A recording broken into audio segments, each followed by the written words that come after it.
Well, hello there, friends, and welcome to Virtual Show 73. Mm. I'm your host, Wes. With me, as always, my good friend Ruuts. Ruuts, Virtual Show, The Immersive Insomniac, Strangers in the Night. Hmm. All good suggestions, right? Yeah, we're still trying to land on that name for this Wednesday night extravaganza. We can't call it the Monday show because that's not Monday, and it's dangerous to call it the Wednesday show for the reason why we can't call it the Monday show. So I think All right. I think rebranding it is a good thing, and I really like Strangers in the Night. So I don't know, people throw out their names out there. Let's see if Yeah, anything can yeah. beat that. Let us know in the comments. Let us know on the Discord. We're going to rebrand.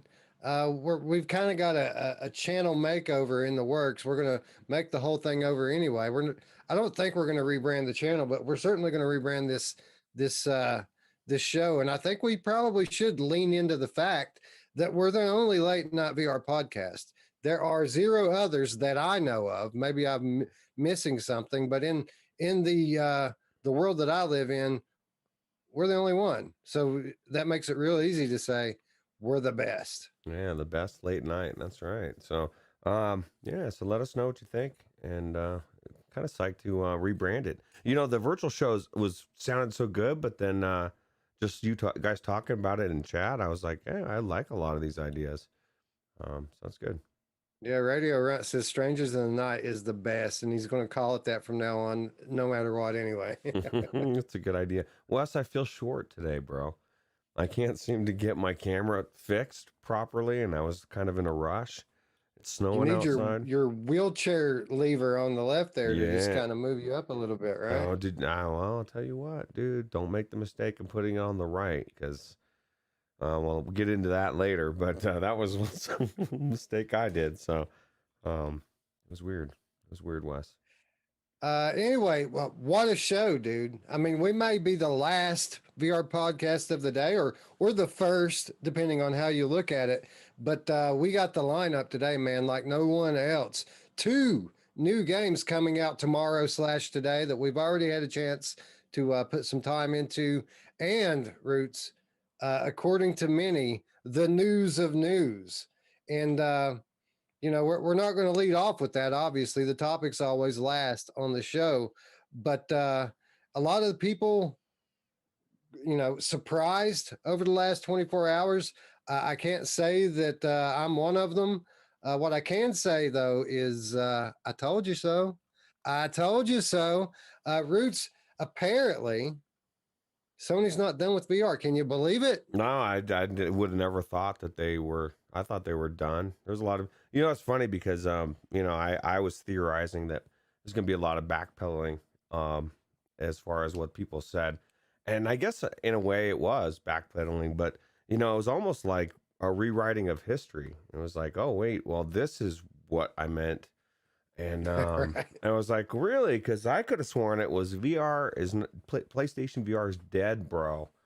Um, and yeah, so it was very interesting. And then I still have yet to watch VR 365's Oh, brother. upset about I thought he was upset about it not being coming, and now as I that's why I want to watch it. I want to find out what's in Anthony's head. Dude, I made it through 5 to 10 minutes of it, and then my inability to respond to him directly led to frustration that I couldn't live with. I had to turn it off. You know how Anthony is. He tends to go for the negative stuff first, and we're just not like that here. And yeah, he pivoted, right? I mean, some people pedaled. Anthony just kind of pivoted from "it's not happening, it's dead" to "what are you doing, Sony?" You know how he is. Yeah, well, I'm gonna watch it because I love me some Anthony, and I want to hear Anthony rant. Haven't heard a Ranthony for a while, but yeah, it's And by the way, Anthony, if you're watching right now, I would love to come on and talk about it with you. So I'd love to I'll see just that go ahead episode. and invite myself onto your show, or if you want to come to our show and talk about it, absolutely, I would love to have you on here as well. Yeah, I would love him to come on our show so that I could talk to him about it as well, and just pick his brain, see what's going on. I don't know. I think that we don't have the technical qualification to to diagnose what's going on there, brother. Nah, I can't do that in my own head. Yeah, right, right. Anyway, big thank you to the 26 in chat already, dude. Hey, midnight, no problem. People can stay up. Obviously, us gamers, we don't sleep anyway, right? Yeah, plus it's good for like radio run. He's probably his perfect time for him. Family's starting to go to bed. You know what I mean? It's not too late. You got Gamer Chick as well, and then you got all the people in the UK. Man, they're just waking up. We may see PD just woke up. That'll be good, right? So Yeah, yeah. I'm sure that one of those guys are going to pop in, PD or Gamer Tag. Some of our friends across the pond certainly going to stop in and say hi before we're finished here. But let's talk about the people who are already here and say hello to our friends in chat. ET2K Now says, LOL, shots fired. Yeah, no disrespect. We just see we have a different viewpoint on this thing here, and sometimes it's hard to watch other people's podcasts when you can't chime in for yourself. especially when you're used to being able to just say whatever you want, right? You don't have that mouthpiece. It's like, ugh. And Wes, Anthony really does need to have you on a show because Scion even said that right off the bat. I want to watch that conversation happen. I want to watch it too. So it definitely needs to happen. So Mash Daddy coming through with the $5 donation right off the top. Thank you so much, sir. yeah, really We appreciate really that. appreciate all your support. Matty Matt in the house says, hello, my dudes. Traveling Man says the show would be called the Master Debaters. Yeah. Mm. I am the master debater for sure. Master Chronic Bear. master debater. Yeah. Gamer Chick 13 staying up, which she does say she's in California, so it's not that late there yet. Trevor Mitchell says Sony realized their mistake, has to show they're still in the game. Hey, we'll get to that. I have a bit of a different take on that. But Onakazi said he missed most of Anthony's show. He hasn't checked out the beginning yet.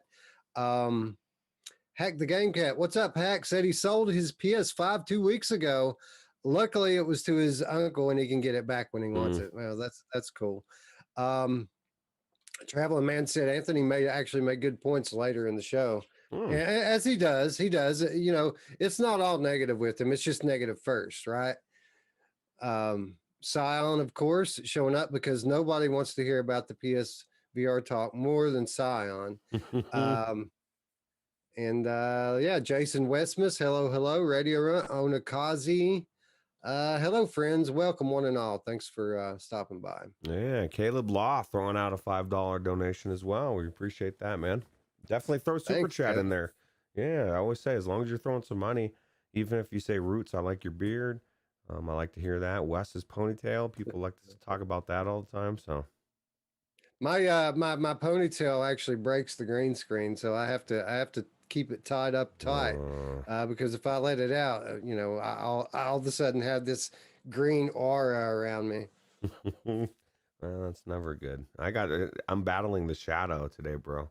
That's my other thing. I moved my light. Hey, and now we're going to be battling the shadow very soon because Fast Travel Games. In a side note, I follow them fairly closely, friends of the show, Fast Travel Games, and they said Andres, our friend Andres, said that this week will be the last quiet week for some time. Ooh. And I'm sure what he's alluding to is the promotional cycle is going to start next week for Wraith the Oblivion Afterlife. Ooh. And dude, am I excited for that one? Yeah, me too. Actually, there's so many games, man, that are coming that we keep thinking it's coming. It really is coming. Like after the fall, right? That Wraith one, Lone Echo 2 eventually I think it needs to come out eventually. They keep saying that. Scion's been waiting for the Climb 2.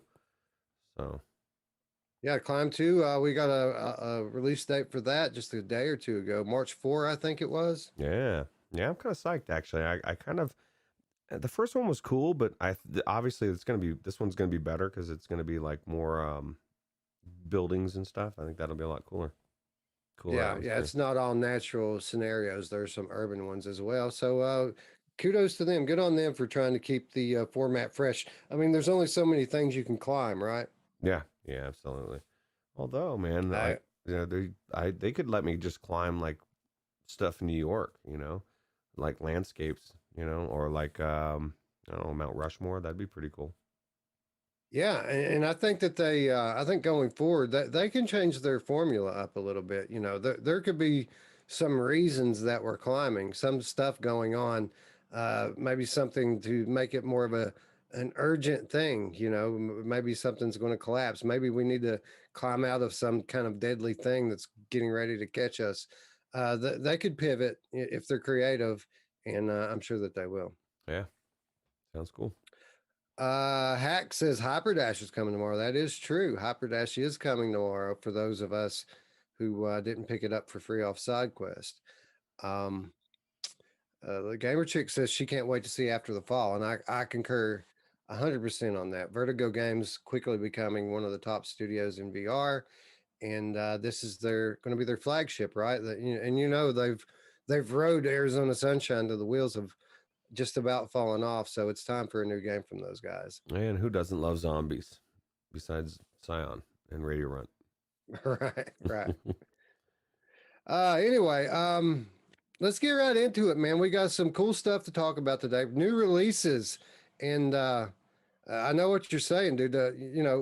These games aren't out till tomorrow. What about the embargo? We're not supposed to talk about it, Roots. We're not supposed to talk about now the Lost Eye until tomorrow. But the guys at GameBit Studio, big thank you to them, by the way. Really cool guys out there in Turkey, and I asked them for permission to go ahead and talk about their game because technically, look at the clock. It's technically tomorrow here. So yeah, they said absolutely go ahead and talk about it. They gave us their blessing, and playing the game Roots, I can see why. I mean, pleasantly surprised with this one. Yeah, absolutely. And I guess it makes sense, in a sense you want to even though it's a little bit early in this, we're not showing gameplay, we're just talking about it too, right? So we're not Right. gonna spoil anything as far as that goes. But yeah, I was pleasantly surprised, absolutely. It was I mean, I don't know how far you've made it into it, but I mean, even some of these environments I'm seeing here, I haven't seen. And what was your what? Let me ask you this, because I was really got to thinking about it after I picked mine. But what was the weapon you chose to buy the first weapon? Well, it was. I mean, unless I was mistaken, they were all locked for me except for the staff. The staff was the only one that I had Oh, a chance to get. I thought there was one on the right that was still you could spend the same amount to get, and I just chose the staff. But maybe I was that Maybe was I missed it. Maybe I missed it. I thought that the staff was my only choice. So that's basically what I've been using is the staff. Yeah, no, that's what I got too. I would like the staff, although I wanted to shock stuff with my staff, Wes. Wanted to shock the shit out of stuff, and I couldn't shock. I You know haven't who figured out. loves a shocking staff Roots? My I did mom! not know that. No, but no. When I say pleasantly surprised, I don't mean by what this game is. This game is exactly what we thought it was going to be. It's a fantasy action adventure game, um, melee projectile style combat, some light puzzling. So far, I do have to say this is not a review. This is first impressions. I've got a couple hours in the game, nothing heavy. I will say this: stay tuned.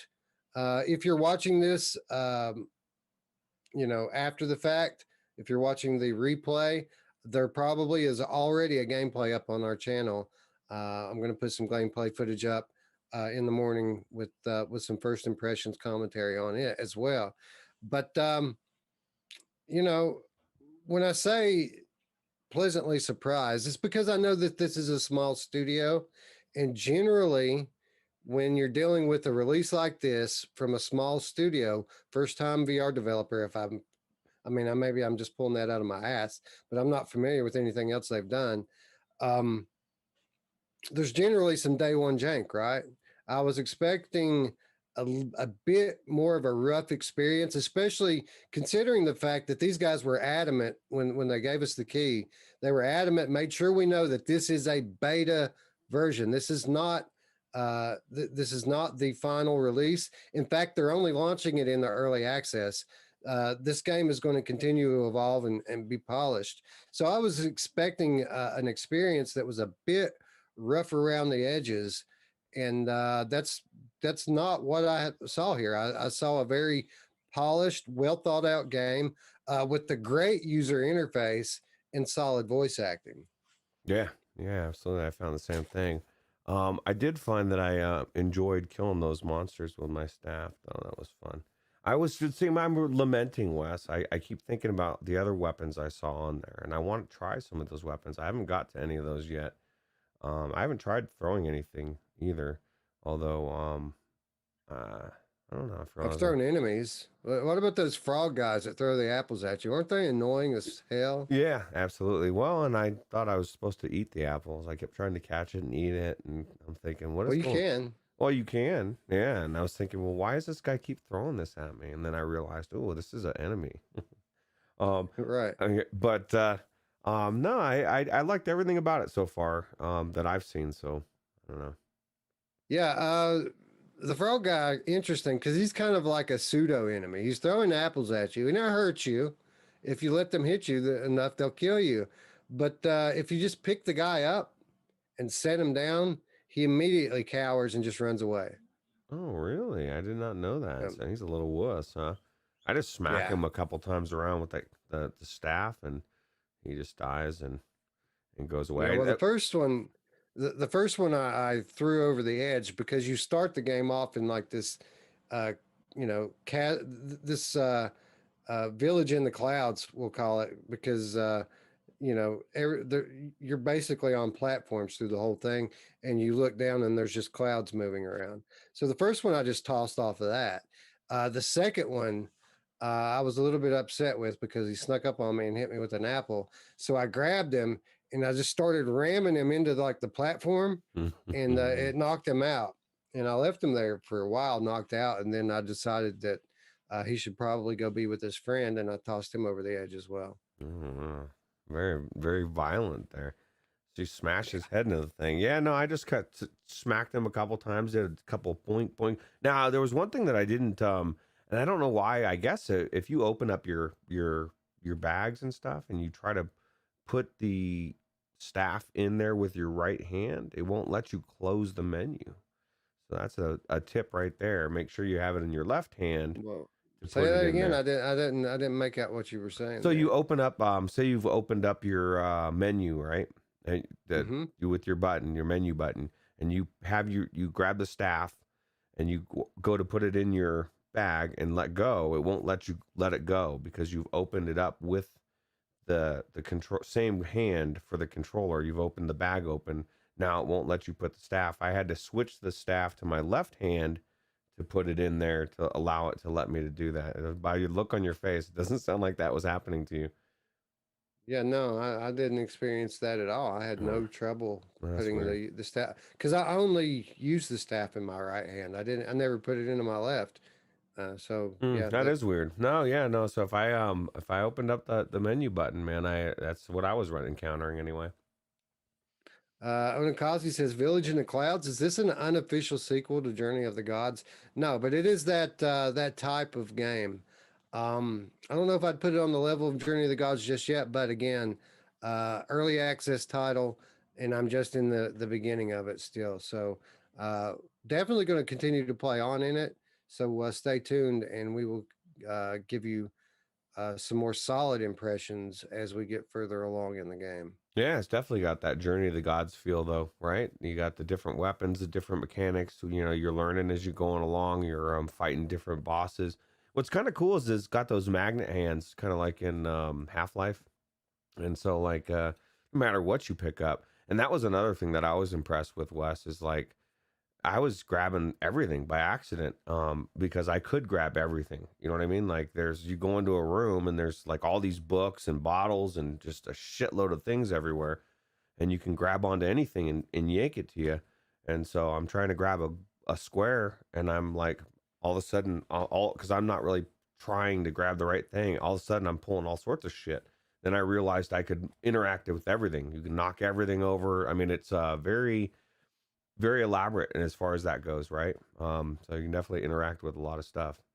Yeah, there were. I mean, there were a few things in this game that were clearly still a work in progress, but there were a few other things in this game that I was definitely impressed with, and the interaction certainly one of those.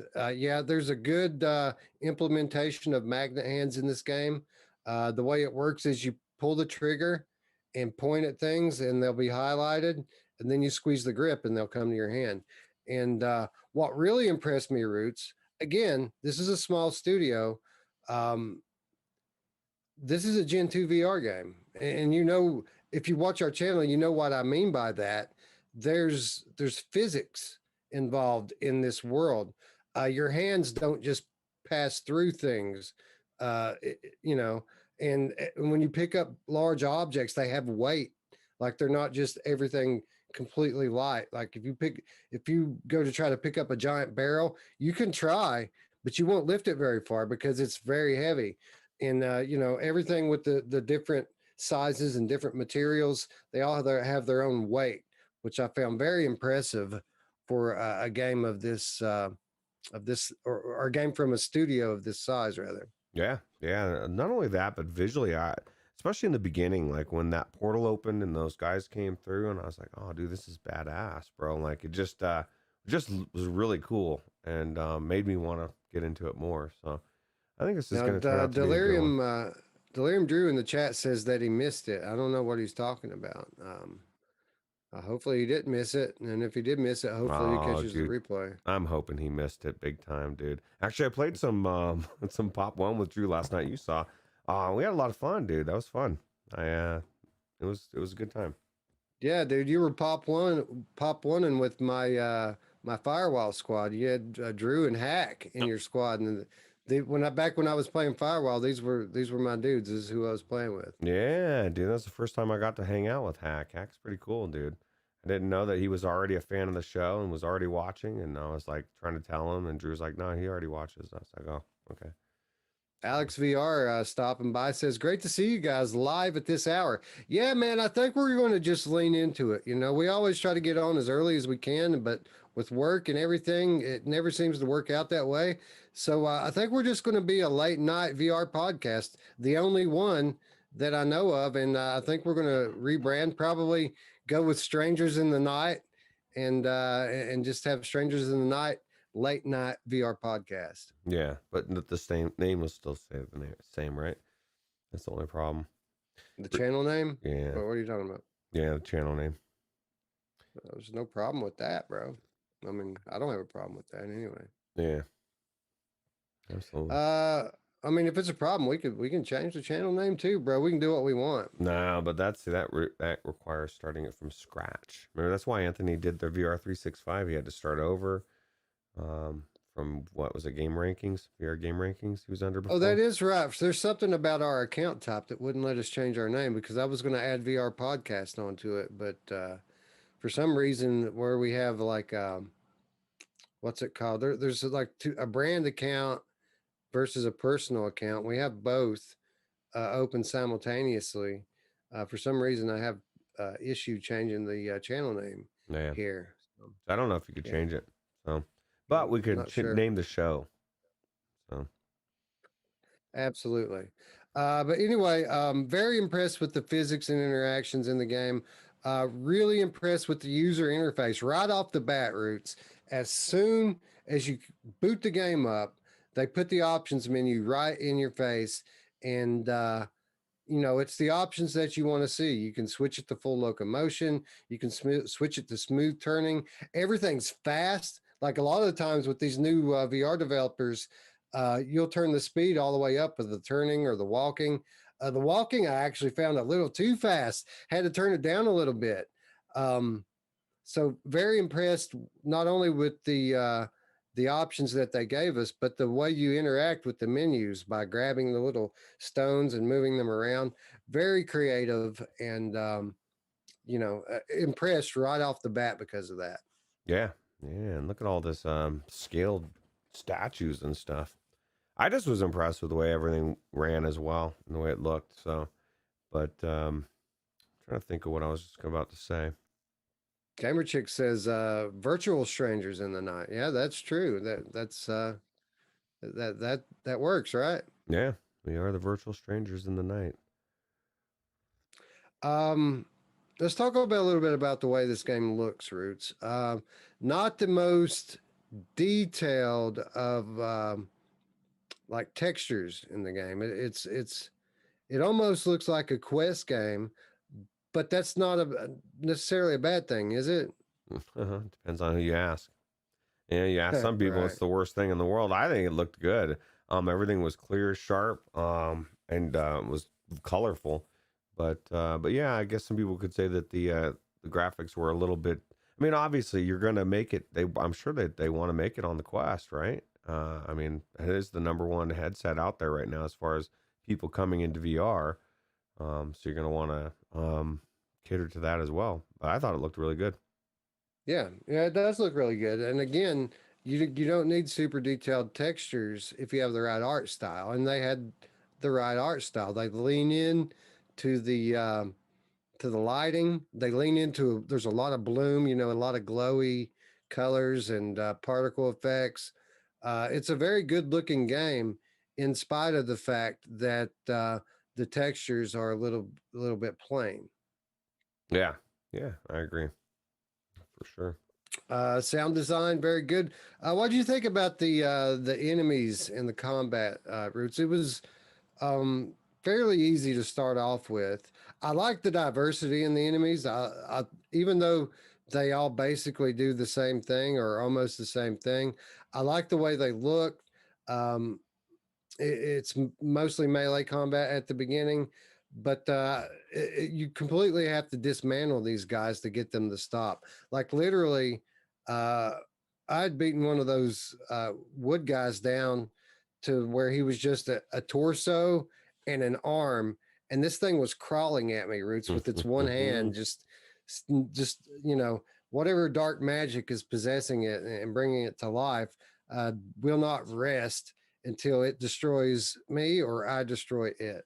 Well, like you said, though, the enemies that I fought seemed a little bit easy to kill, but they were also in the beginning.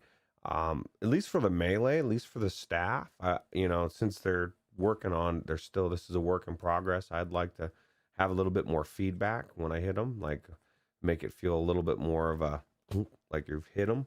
But other than that, I thought it was good. I do. That's why I was saying I really want to check out the crossbow. I want to try different weapons, right? I wanted to shock somebody with my mage staff. And then I found out it's not a mage staff, bro. It's a staff, dude. There's no mage about it. But yeah, so that would be my thing. I just want a little bit more feedback in the hits. But I did see the same thing. It wasn't with the wooden things, but it was the rock guys. They kept coming after me after I tried to crush them a couple times. They would still be moving until I kept hitting them. Yeah, man. And as you go on, I don't know how far you went. We see like different iterations of these guys. Like there's a rock guy that has like red veins all through him and stuff. If you keep going into it, and they're bigger, they're a lot harder to kill, and they have some varied attacks. So while it is a bit simple at the beginning, it does ramp up as you go along. Oh yeah, and you got all these bosses too. So I think this is going to turn out to be once we've gotten a lot further in and we can talk more about it. It's going to be hands down better than Journey of the Gods because Journey of the Gods, it was what's cool about it. It seems like everything that was cool about it, this one has plus more. But I guess only time will tell. Yeah, we'll have to see. We'll have to see about that. I really enjoyed Journey of the Gods. Did a lot of things very well, uh, especially when it comes to like the puzzling side of it. Journey of the Gods had some really cool environmental puzzling going on, in addition to all of the combat that the game had. So, uh, yeah. So again, stay tuned. We're going to continue to play this game, or at least I know I am, and because I'm enjoying it. But as for now, big kudos to Studio Game Bit for providing a fairly polished game on day one of early access. Now, that said, my play session was not perfect. I did encounter one, I don't know if it was a glitch or a bug or what, but sometimes when I would turn, and I did use smooth turning. I know exactly what you're gonna say. There'd be like a little black screen every once in a while, not all the time, enough to make you think you did something, and you're like, "What did I do to?" I spent like 5 minutes trying to figure out what I was doing, and then I realized it was just happening randomly.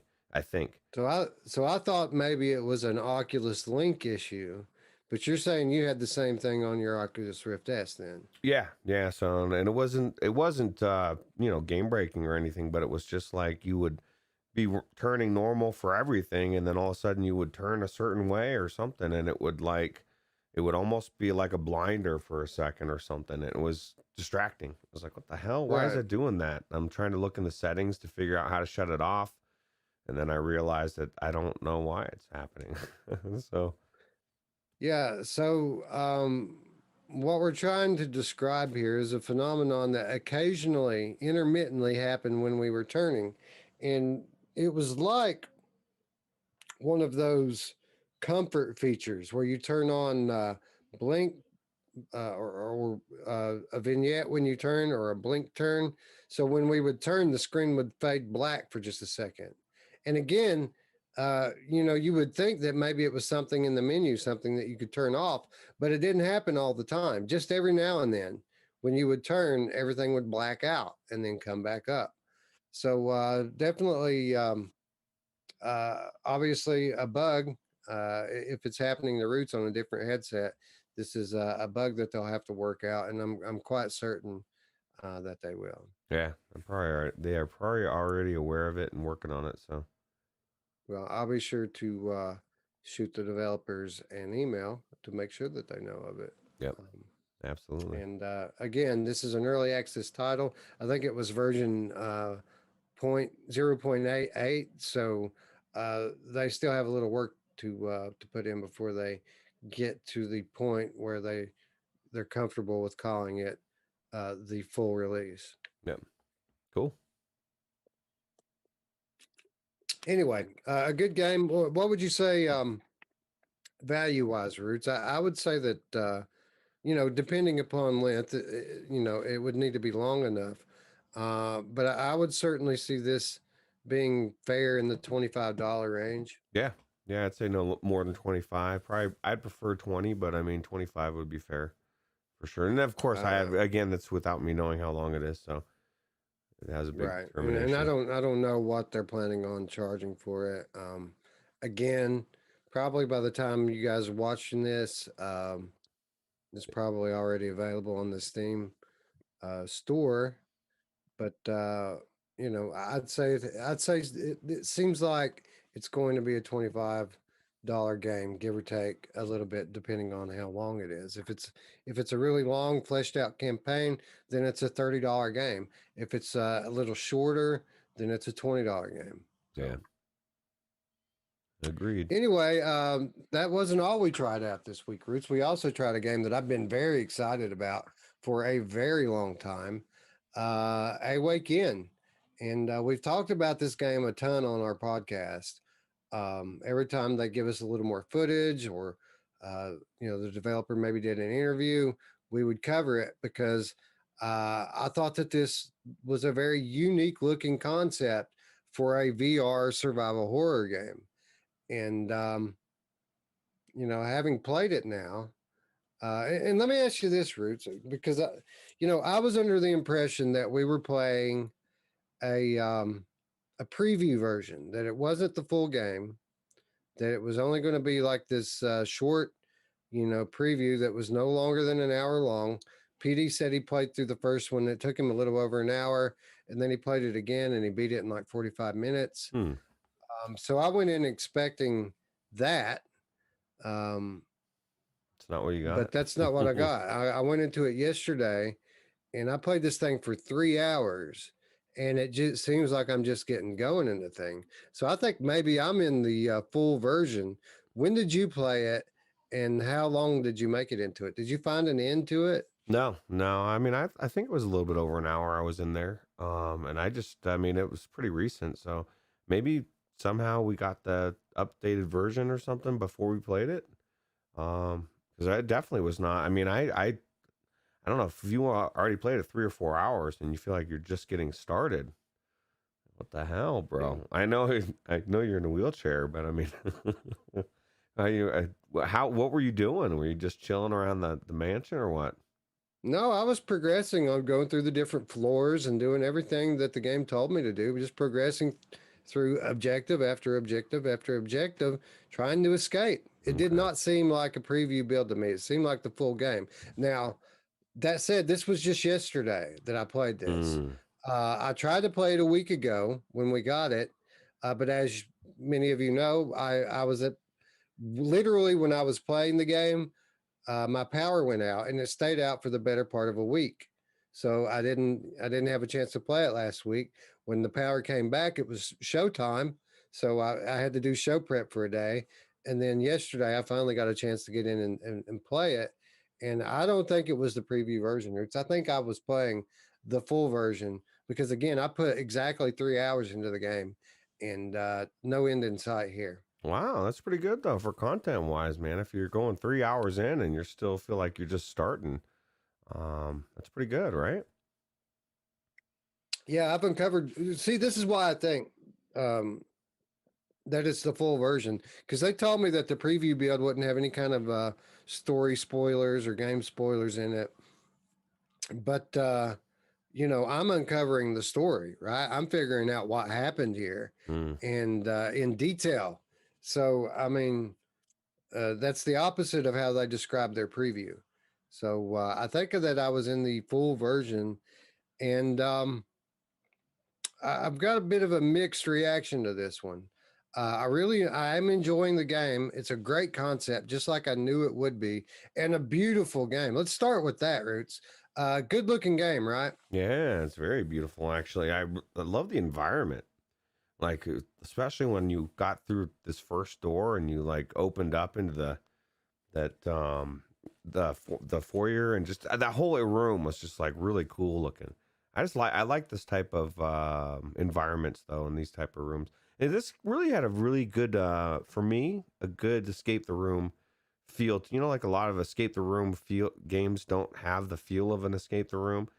And I guess if you've never done an actual escape the room experience, you have no idea what I'm saying. But like they've got a feel to it, and this to me, it has a good feel to it. You know, like you would normally feel when you were looking through these rooms for these puzzles, and pretty cool puzzles too. Yeah, it kind of works like an escape the room, but it's a little bit different because you're not just up against the puzzles, right? There are enemies, active enemies all over this place crawling. So I would call it kind of like it's a stealth game and a puzzler at the same time. It's a survival horror game that really leans into stealth. Now, with that said, as you move along, you do find some stuff that allow you to be a bit more offensive with the enemies. So there are ways to attack them as you go along, um, but you have to you have to. It takes a little bit to get to that point. Um, I'm really digging the story, and I'm digging how they're telling the story. There are these movie projectors all over the place, and in addition to the letters that you're finding lying around, which kind of reveal some of the backstory, you're also finding these movie reels, and they're like these cool old period pieces, right? They're like 1920s and 1930s silent films that you take to the projector and watch. And I found that to be a cool twist and an interesting way to tell the story. Yeah, I like the fact that like for some of the puzzles that was like giving you clues on what to do. You know, you put in this tape and you're watching this and like, oh shit, that's what I should be doing. You run back over and do it, get through that spot, get to the next place, and you're like, what the hell's going on? I'm lost again. There was definitely a lot. I lost that piece of paper there, Wes, and I took a while for me to find it. I had to use my little gripper thing and like flipped away. And that was like before I grabbed it and I said, "Oh God, this is the schematic." and then it flipped out of my hand and it floated and it hid underneath something. It was gone. And I had to use my little claw thing to find it, but it was a very stressful moment for a second. I thought I was trapped because I really needed to get out of this room, Wes, and that was my Yeah, key. I thought that I had soft locked myself once as well, and that kind of leads me into my main criticism of the game. I do have a couple of criticisms here, and again, this is day zero jank that we're about to talk about. I'm sure that with a patch or two, that this stuff's going to get ironed out. But I did soft lock myself, or almost soft lock myself, because you're in a wheelchair. Well, let's start with the wheelchair Ruuts. Mm. I like the concept of the wheelchair locomotion. How long did you try to use the wheels before you gave up and started using the in-game joystick About to 30 seconds, 15 seconds maybe. I flung myself around in such a way that I was like, what the hell? Like, because like you can really get in real life, get yourself going. I went flying forward. I was like, what the hell's going on? Yeah, I started out by trying to. I didn't know. I didn't notice that there was a joystick on the wheelchair that you could use to drive around. So for like the first hour, Oh or God. maybe not that much. Like last weekend when I played it, the whole time I just used the wheels. Um, but very early on in my second play session, I discovered the joystick on the thing. Uh, but with regards to driving using the wheels, going forward and backward, great, perfect, easy. I loved it. It was turning left and right that was the problem. And you're constantly, obviously, having to turn. It's like any other game. So, um, whenever you're trying to use the wheels to do that, it's very clunky, not very intuitive, and you're just moving in these little blocks, and it's not precise at all, and it feels really bad. So I was glad that there was a joystick Mm. um, that allowed me to move around. Um, How did you not see that in but the menu? It said joystick or right hand or I, left hand or I thought whatever. it was talking about the controls on the Oh. controllers. I thought there was an option for joystick locomotion on the controllers. Mm. So eventually, after I got frustrated using the wheels, I went into the menu to enable that. And then I thought, oh, great, it doesn't work, right? Because I started using the sticks and it didn't move. And then I saw the thing sticking up there and I was like, oh, duh. And then I figured it out. I would like to see them implement a hybrid locomotion where you can use the wheels to go forward and backward, but use the stick on the left controller to turn. I feel like that would be a good way to immerse yourself in the reality of being in the wheelchair without having to deal with that clunkiness that you get when you're turning. Yeah. Yeah, I didn't do too much turning. I just flung myself forward real fast and it was so out of control. I was like, I got to use the joystick. But I think I saw somebody in a video using it maybe, or I maybe reading it. See, my mistake was I used the joystick right off the bat, but I put it in my right side. And I was like, every time I would go to use it, it'd be weird because I want to use my right hand and I want to drive. And then I finally switched it to my left hand. But I don't know, options are good. And I agree. I think it would be good to have that option to be able to turn with maybe snap turn or even just smooth turn with the joystick, and then and forward on the wheels. Because the problem is, I guess I'd be interested if somebody that actually is in a wheelchair or has used one plays this. What I mean, they might be thinking, dude, it's not clunky. That's just the way it really is when you turn on a wheelchair. I don't know. I'm sure it probably is, but I don't know. Gamer tag checking into the chat. I told you our friends across the pond would end up checking in. Good morning, gamer tag. It's 5:30 Roots Ooh, five in thirty. in Britain. Yeah. Hey, maybe we should start the show at 2 o'clock Wes's time. No, just kidding. Now we're talking about old school filming with Alex. That was Right. late nights. Yeah, absolutely. But no, my main criticism of this game is there's a lot of clunkiness in the interactions. Um, as I was saying before, I soft lock myself or almost soft lock myself because there are cabinets that you search. They have two swinging doors that open, and there was one of these next to a bed.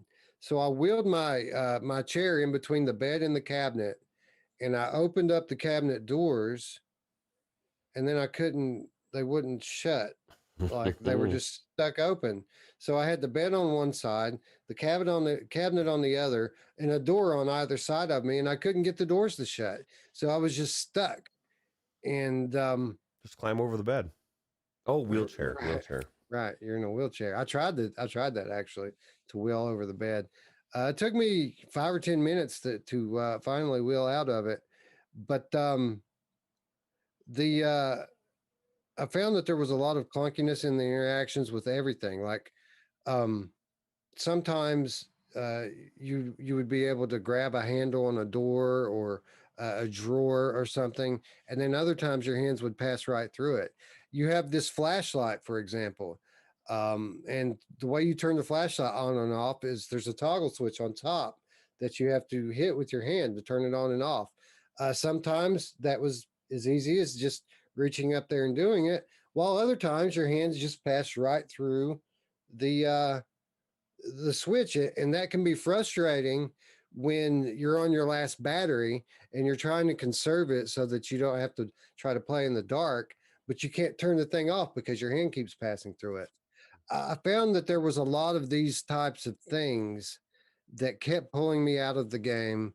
A game that I otherwise felt was beautiful, a great concept, and a really disturbing story. Yeah. Well, so the good news is that, like you said, day zero jank that I'm sure they're working on. Now they're aware of it. And if they aren't already aware of it, they will be. And how frustrating is that? I mean, even though it's a good mechanic, I don't like to be in the dark, West. I don't like to be stressed about my flashlight battery. And once I realized, and I don't know how stupid I am, I guess I threw that battery in there, fired that fucker up. I'm running around like I got all the juice in the world, and then it died. And I was like, oh crap, dude. Like, I thought this was like the master battery, bro. And so now I'm looking for a battery in the dark. And like you said, this mansion is definitely kind of spooky and pretty creepy actually. This is definitely on a level of this type that isn't on in a lot of games, right? Not saying that it's the scariest game of all time, but it definitely gets you wanting to move when these things are coming after you. So No, I'd call it more spooky than scary. There are a few scary moments. There's actually some very disturbing imagery as you make your way through the game. Um, and when you get one of these guys after you, obviously that's a pretty intense situation. Although the AI for these things, I think intentionally is they're pretty dumb. I think that the developers made them dumb so that you can get away from them. Um, but I mean, a lot of times they'll be just dancing and gyrating around, and you can get right around them. mm, As long as you're on your toes, figuratively speaking, you can generally get away when these guys get after you. But when you get a bunch of them on you, you're done. yeah, well, who doesn't want to dance around and gyrate? 2021. So um, Something else I'd like to see, and that, while we're still on the topic of clunky interactions, you're constantly having to search through drawers and stuff, right? And you do that by wheeling up beside of them in your wheelchair and pulling them open physically. Well, the problem with that is that your interactions with your wheels are so sensitive that I often found that while I was trying to rifle through drawers, that I would bump my wheel instead of the drawer, and it would push me away from the drawers or interfere with my wheelchair in ways that would make the gameplay even more difficult for me. How many times did you do that? probably a couple. I don't know, not as many as probably you did, but you also put in more time than me, I think. So, but It definitely is something that would be annoying for sure. Yeah, and there was just a lot of this type of thing, right? Where the environments are beautiful, um, the story is creepy. Uh, it's a great concept for a game, and almost flawless execution. But a lot of the game felt like playing. A lot of the gameplay felt like I was swimming upstream. I was struggling to do things that should have been easy. Yeah. And I feel like with a little more polish, they can certainly tighten it up. And I hope that they do, because this game could be very, very good if they do, in fact, um, continue to polish up the gameplay and interaction mechanics. Yeah, absolutely. So do you think it'll take a bit? I mean, are you going to be waiting for some of these fixes, I guess, before you jump back in, I'm assuming? Um, I don't know. It's not like it's unplayable. It's just unnecessarily frustrating in certain scenarios. Um, I think I will be waiting for a patch because this wasn't my only complaint with the game. It's also a bit resource heavy, and I did have a few performance issues. Did you experience anything like this? Oh, that's kind of weird. Well, I guess I'm running at 80 hertz versus 90 versus, I'm sure you ran on your G2. No, you ran a Quest, you said, right? Quest Link? I tried the G2, and it was too jittery. I had to go back. Yes, the first time I played on G2, yesterday I played on Quest, and it was much better on Quest, but far from perfect. To play it on Quest and record, I turned the Steam VR super sampling to 100, and I turned the in-game graphics settings down to medium, Hmm. and it was still a little shaky. Yeah, I don't think I had any performance issues, but I also running it on a Rift and I wasn't doing any recording or anything. So, But I'm running, I'm running on middling settings with an RTX 3080 and a 9900K, and still had some you jitter shouldn't. So issues. what you're saying, you shouldn't have this. Maybe it could be Quest 2 related. Although you did have it Very with the possible. G2, so I don't know. It was worse. Yeah, it was worse on the G2 than on the Quest. Again, not unplayable. Very beautiful game, but it's there, and I feel like if it's there, I have a responsibility to say that it's there. So, again, this is all very common stuff when you're talking about day one, right? Come back in a month and ask me how this game is, and I would expect that it to be improved in these two areas. But overall, an enjoyable game, something I'll definitely get back into. Um, and yeah, Got a lot of exploring, right? You probably enjoyed that as well.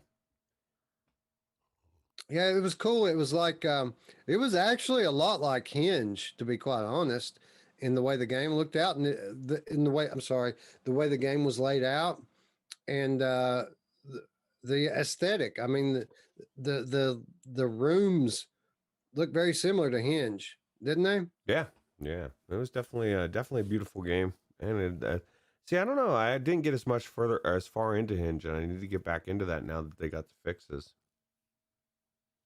We keep saying that. Yeah. That was actually that was one of our things on the docket for last week's virtual show that ended up getting canceled. So I'd say we'll be getting into that one probably pretty soon, if not next week, right? Yeah, yeah, absolutely. And Scion says, but 72 hertz is all you need. I'm still confused about that, Scion. You want to be honest, because the first couple years of my VR, it had to be 90. Everybody knew 90 it had to be at least 90. Then it was like, well, you can do 80. You can do 72. Well, you can do 60. I mean, and who knows with technology, what things that they can make it to. Maybe they can get it to 60 at some point. Um, I don't know. Yeah, with me, it's not all about the hertz or the FPS, but I need it to be smooth, right? I don't want any drop frames. I don't want any jitter when I'm turning my head, and whether it be 72 hertz or 120 hertz. I just need it to be smooth. Yeah. Yeah, absolutely. Anyway, two good games. I'd say recommend both. Wouldn't you recommend both of these games? Absolutely. You know. And this one I like I the weekend I think the environments, man, like that mansion is so cool looking, and I want to explore it, Oh, Wes. you know what I really dug about this game, Hmm. and it's just kind of a peripheral thing. It's not anything that really impacts the game at all, but it certainly builds immersion. This is one of the best games I've ever played in terms of scenery when you look out the windows. Like as you're going through this hotel, you can look out the windows. And in a lot of games, you can't really even make out what's outside the window. Or if you can, it doesn't really look very realistic.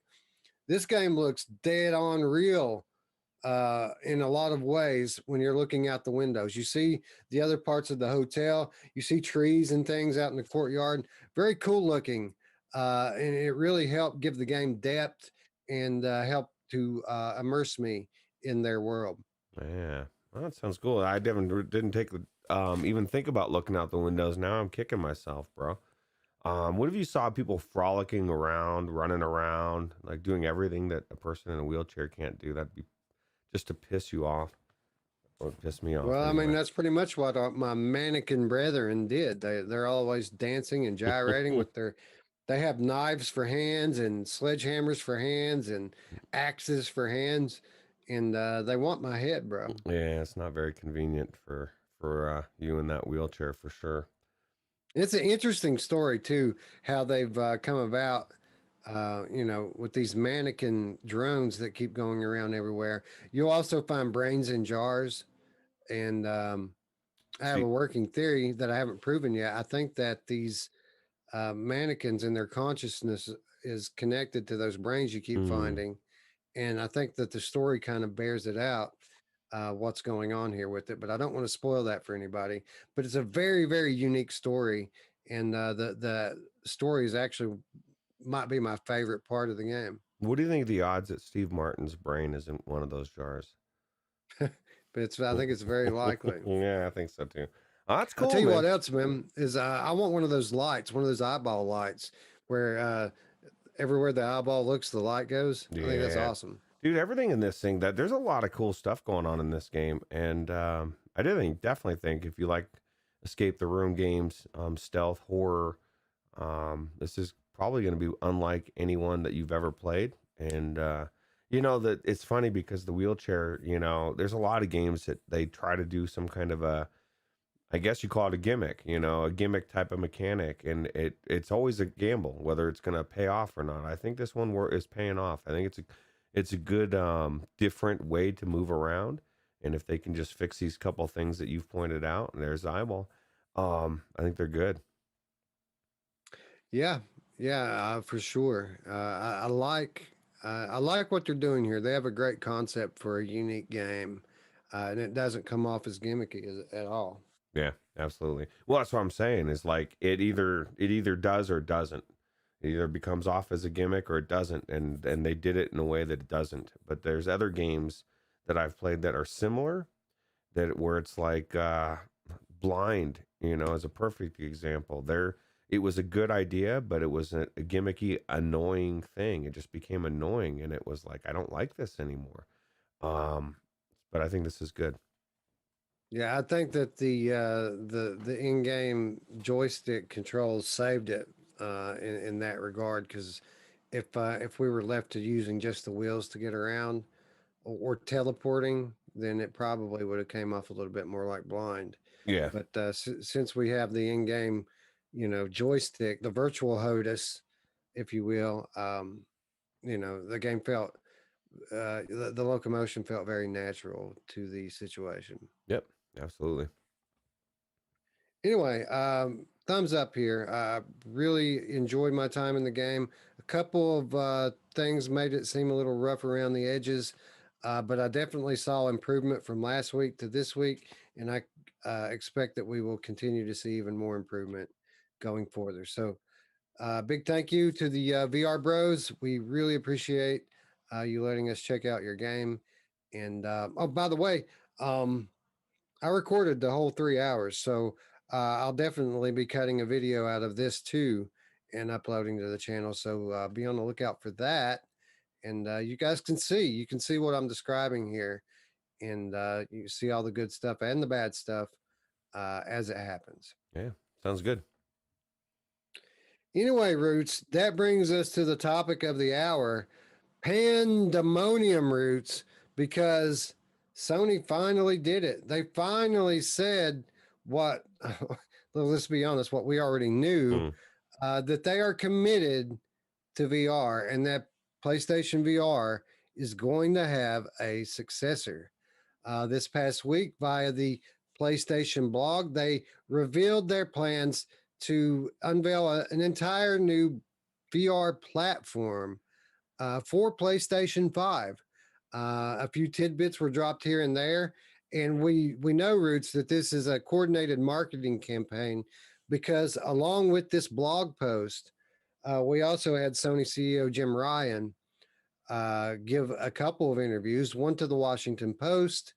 I think it was maybe it wasn't the Washington Post. I think it was the Washington Post, and the other one of all places, GQ. Hmm. And it was all That's weird. about it was all about VR, which is kind of funny, man, because I don't know about you, but uh, when I'm looking for the latest VR news, GQ's where I always go. When I'm looking for any news, I go to GQ, bro. I didn't even know that thing was existence anymore. But I guess maybe they're trying to reach a different audience of people. But I don't know. You know, I'm kind of baffled by this news to be honest. You know, because Sony didn't their success was mediocre with the first PlayStation. Oh wait, it wasn't mediocre. That's the thing. I was shocked when people were thinking it was done. Like I was like, why would you? Like that's like saying that I think Sony's going to stop making video games. And like really, like why would you think? Well, they haven't put out a console for a while, and it's it just didn't make sense to me to even go down that road. But some people were just balls to the wall. It's dead. They're, look, they haven't put out a game for a while. Uh, Even though everything logic would say a new system's coming out, and there's developers out there working on new games for the new system, so there would be that lull, right? Because they're not gonna be working on it for the 4 anymore. They're focused on the 5, or the PlayStation VR 2. So. Yeah, I think people tend to lose sight of what PlayStation VR is. I think that VR enthusiasts are so wrapped up in the headspace of, Valve VR and Facebook VR that they fail to recognize that Sony's kind of on their own playing field. They're not a VR company. They're an entertainment company that, and VR is one of the things that they do. So when a product like PlayStation VR comes to its end of life and begins to slow down in terms of support, uh, inside the bubble, it may seem to some people like this is the death of the platform, or that maybe the corporation isn't so interested in VR anymore. But at the end of the day, VR is just another thing to them. I mean, it's just one thing. They can't be all VR all the time. And it seems like to me that because they're not all VR all the time, that people have, or a lot of people had completely lost faith in the fact that Sony's committed to VR, which, you know, is understandable to a point. But anybody who looks at the thing logically and tries to take in the big picture, it becomes pretty clear why Sony has chosen to do things the way that they have.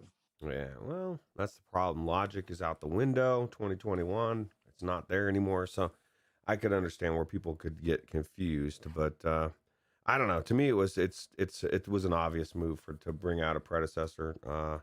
You know, it, the first one's done so well, and like you said, it's very short sighted, and that's society in general. People are just very knee jerk reaction, And if I haven't heard somebody tell me and convince me it's still here for 5 minutes ago, it's done.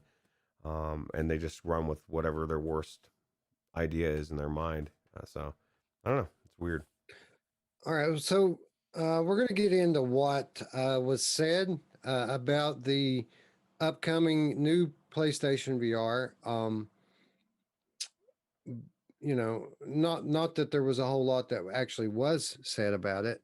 We're going to talk about where we expect the platform to go and how we expect it to be. We'll speculate a little bit, but of course, we should just go ahead and start right off the top with the elephant in the room.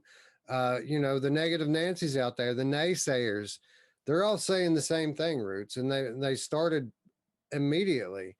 Uh, when the Jim Ryan interview was launched and this blog post, they very prominently said that this VR system would support a simplified setup, which would utilize a single cord connection, a single cable connection to the PlayStation 5. Hmm. And people, what about wireless? This is what everybody's saying. What about wireless? We want wireless. If it's not wireless, then count me out, bro. Sony, what are you doing?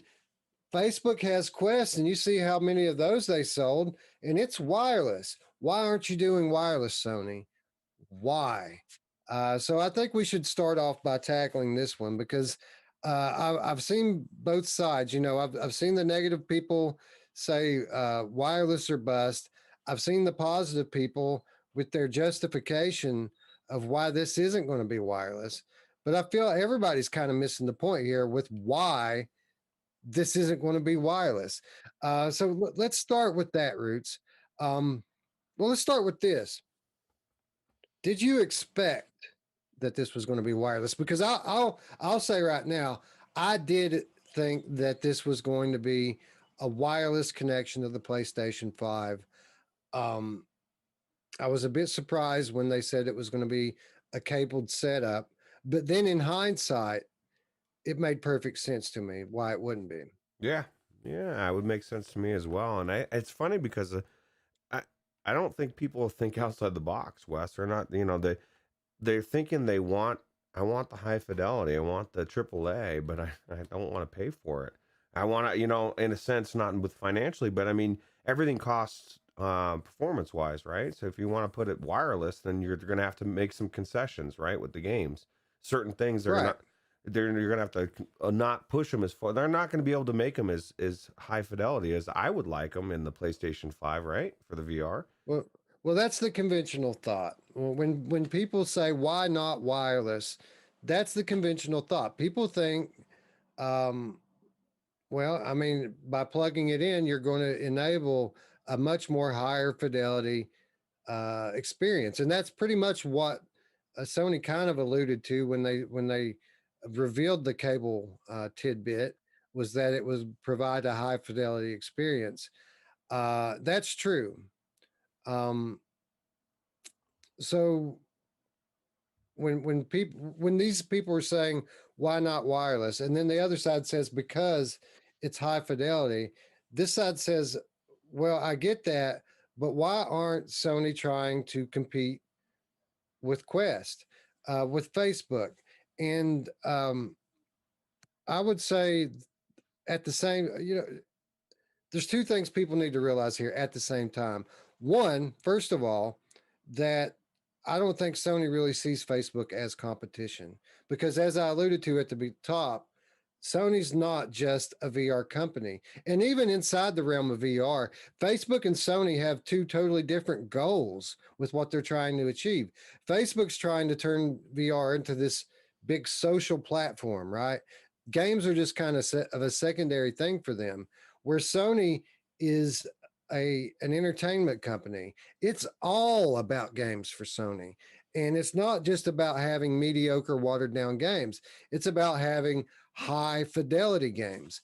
But at the same time that, uh, Facebook really isn't competition for Sony, they do want to compete with that product. They do want to take lessons from the success of Oculus Quest. And on our last program, someone asked us, why was Oculus Quest 2 more successful than Oculus Quest 1? And we took that question and we gave some very specific answers to it. But there's one overarching reason, other than the fact that there's been more of them to sell. There's one main reason that Quest 2 has done better than Quest 1, which did better than any other VR system before it. What was that reason, Ruuts? Why is Quest 2 so much more successful than Quest 1? It's accessible for one. I don't know. What makes it accessible though? Well, the cost. The Yeah. cost. The cost. So let me ask you, Ruuts, if you're Sony and you're putting together this next gen high fidelity VR system, but at the same time, they're looking big picture here. 5 million units like PSVR 1 did, that's not going to be considered a success this time. They're looking to sell in the tens of millions of these things. And in order to do so, it has to be accessible. And in order for it to be accessible, it has to be affordable.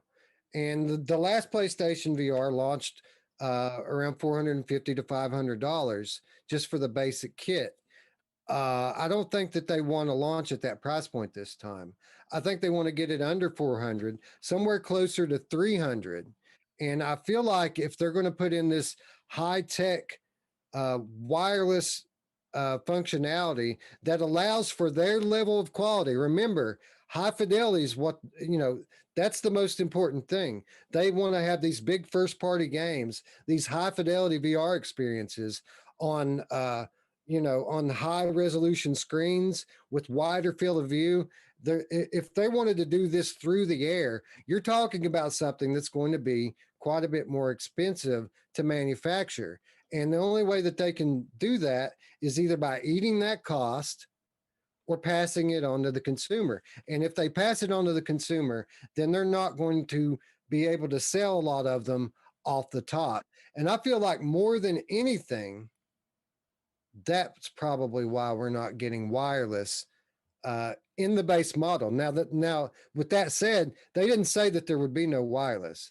They said that this would be a single cord setup, which means that there could be a wireless solution that you can get as an add-on. There could be other models of the headset which incorporate wireless. So wireless could be a thing, but I don't think the base model is going to have it. And the reason why is I think they want to launch as close to $300 as they possibly can. So who exactly is really bitching about this? Because let's break it down as far as, because it can't be the PlayStation people. The PlayStation people, no, they're getting new tracking, they're getting controllers, they're probably fucking ecstatic. It can't be the PC VR people, because they've got the cord already and they're superior with that cord. They don't need the wireless, right?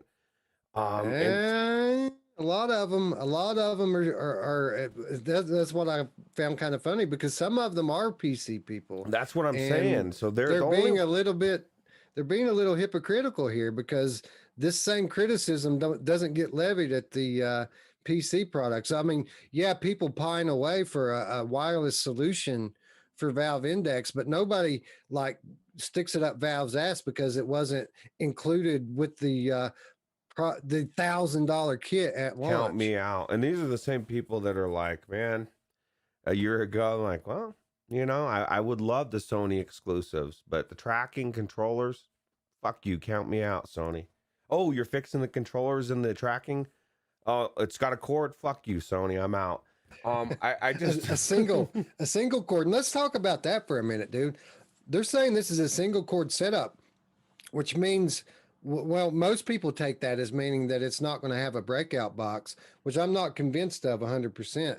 But if there's no breakout box, Ruuts, you look at the ports on the PS5, it's just USB ports.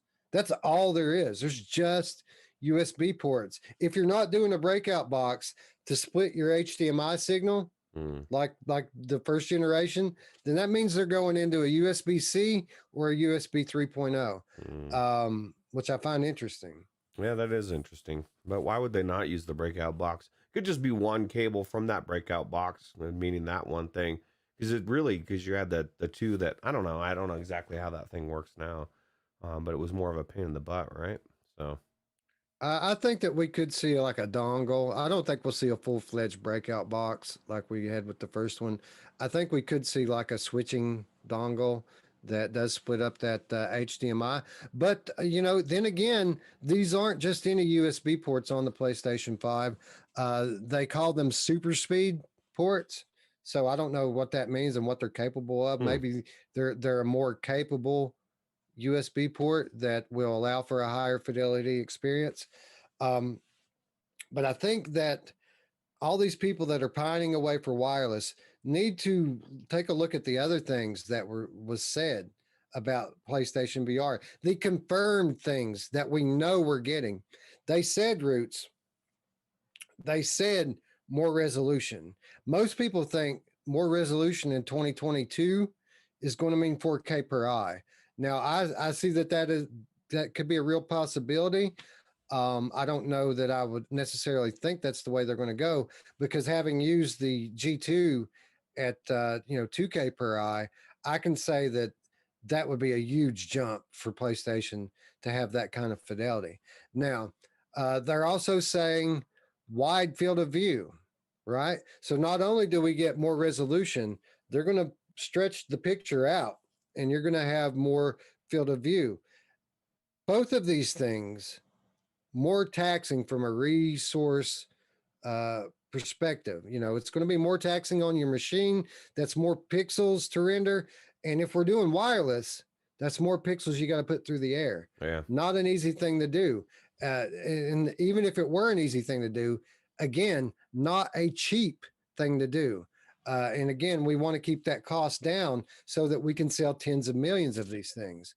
Um, we also one thing I haven't heard a lot of people talking about over the last couple of days, something that we know is coming. uh these screens are going to be HDR, which I think is going to be a big deal. High contrast ratio screens. Mm. I think that we're probably talking about OLEDs again, Roots. OLED screens like the first PlayStation VR. uh Phenomenal lenses like the first one had. Still the best lenses in any VR headset in the original PlayStation. We're going to have HDR screens that are super sharp at a wider field of view. And this is just what we know about the Mm. optics, right? This is going to be a tremendous step forward, not in terms of just hardware, but software as well. I'm so excited about this. Well, let me ask you this. I have one question. Is it going to be wireless? If not, I'm fucking out, bro. No, I'm just kidding. Right. While these people are lagging around their chords from their valve indexes or Rift S's or whatever it is they're playing on, right? I think the thing is what I said before, about the good old boys club and not wanting to be, even though you don't want anybody in your niche.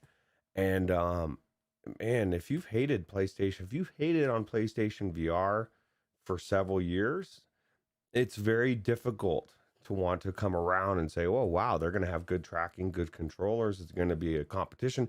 I was looking at a trailer I almost picked. It was like, I don't know, it was like 10 or 15 upcoming PlayStation VR game or PlayStation games, not even VR. And I was watching it, just marveling at these new games coming out for the PlayStation 5. And these are Sony exclusives, and these are games that now Sony's going to be working on getting into AAA. We're going to have Sony actually putting more games, AAA content out there. Isn't that what we want? We want these really high budgeted games in VR, and Sony's going to be the ones to bring them. And I Yeah, think that's a good yeah. thing. I think that I mean, one, it points to what I was saying a minute ago. People say, Sony's competing with Facebook for market share in VR. Sony isn't trying to get the same customers that Facebook is trying to get. Facebook's trying to sell to Joe and Sally Walmart, the everyman. Like my dad has an Oculus Quest. Sony isn't trying to sell my dad an Oculus Quest. Sony is selling to PlayStation 5 owners, console gamers they're selling a high end entertainment product to people who want high end games, console gamers. Um, Again, what does it mean to be a console gamer? It means that you want not only a high fidelity experience, but you want a simplified experience as well. And you want plug and play compatibility. All of this stuff is what you can expect from the console experience. Now, when it comes to you know designing a VR headset for a PlayStation 5, they've said many times that that if they were to do it, it would be something that's worthy of the PlayStation 5. I'm paraphrasing. So, I mean, I don't think that uh, these kind of shorter games. I mean, not to say that they won't come to PlayStation 5, but I don't think that Sony would even bother putting out a new VR system if if it was all going to be these Gen 1 type games like we see on Quest. I think that what we're going to get from Sony, not only in terms of just pure fidelity, but in terms of game mechanics, in terms of features, I think it's going to be stuff that we don't see anywhere else. I think that it's going to be a really special platform, much like the first one. The first PSVR was a special platform in its own right. Yeah, I agree. And I was just looking at this Resident. You said you feel like Resident Evil 8's coming to VR for sure, right? And they didn't announce that, Oh, but yeah, it's there's no question about that. yeah. I thought I was watching the game footage and thinking how amazing it looked in first person. 'Cause I also think it's going to be coming as well. Now, do you think it's going to be an exclusive? Yeah. I think at the very least it'll be timed exclusive. I think that it's most likely going to be a permanent exclusive. The question isn't if, but when with Resident Evil 8. Some people say that this is going to be a PS5 launch title just because it would be such a good one. But, we're talking about, well, let's talk about that. We're talking about PSVR 2. I fully expect this to be holiday 2022. No earlier than October 2022. Now I know that some in the PSVR community are a little bit more optimistic. They expect it early next year. I wouldn't expect that to be the case because if they can get it out early next year, they would just get it out for holiday 21. And they're not going to do that. So I think that this is going to be mid to late 2022. And if we're talking about mid to late 2022, that's a long time for Resident Evil 8 to be out on flat before giving it the VR treatment. So I think that this game is going to it's going to uh, launch for PlayStation VR 1. I think that it's going to most likely have a PS4 Pro patch as well as a PlayStation 5 patch for VR to enhance the experience for people who have the more capable consoles. Mm. Um, and to be honest, we've got a state of play that's been announced for tomorrow. And while I don't think it's going to be a VR focused state of play, I think we could get a VR announcement or two. And obviously, at the top of that list, in terms of likelihood, is Resident Evil 8. So I would say tune in to the state of play tomorrow. We very well could finally get the confirmation we've all been waiting for tomorrow about this game. And, uh, and I do think that we're going to be playing this in VR within a couple months. Wow. Nice. Well, maybe I should be picking one up. For sure. For sure, you should be picking one up. Um, Now, I was trying to make another point earlier, and I lost my train of thought. This is what happens when I go, I shoot from the hip instead of putting my thoughts on paper. We just kind of go all over the place with it. Oh, Um, so you were alluding to a new tracking and controller uh, uh, setup for the next PlayStation, and this too has been confirmed in the articles over the recent days. Now, you know when it comes to what we were talking about earlier with the visuals, the resolution, the field of view, the HDR, um, this is stuff that we already knew. There was a Wired article well over a year ago where a Sony executive told us that these things were coming. So we already knew this was coming. This is not news. This is just a rehash of stuff they've already announced. Now, when with the controllers and tracking, most of us assumed that it would be a new setup, but now we have confirmation of that. And not only can we expect uh, a much more precise tracking solution, but we can also expect the most advanced VR controller on the market because they have said that they are going to incorporate features from the DualSense controller that came with PlayStation 5 into the new VR controller. What that means is next level haptics, adaptive